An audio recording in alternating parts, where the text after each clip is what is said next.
एक छोटा मुलगा त्याच्या दोन्ही हातांमध्ये एक एक ऍपल घेऊन उभा होता. तितक्यातच त्याचे वडील तिथे आले आणि म्हटले, बेटा, एक ऍपल मला दे. हे ऐकताच त्या छोट्या मुलाने एका ऍपलचा दाताने मोठा चावा घेतला आणि त्याची चव घेतली. आता त्याचे वडील काही बोलणार त्याच्या आधीच मुलाने दुसऱ्या ऍपलची सुद्धा चव घेतली. त्याची ही कृती बघून वडिलांना खूप दुःख झाले.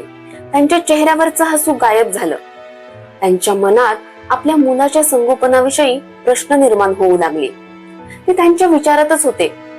तेवढ्यात त्या छोट्या मुलाने त्याचा छोटासा हात पुढे करून म्हटलं, बाबा, हे ऍपल खावा.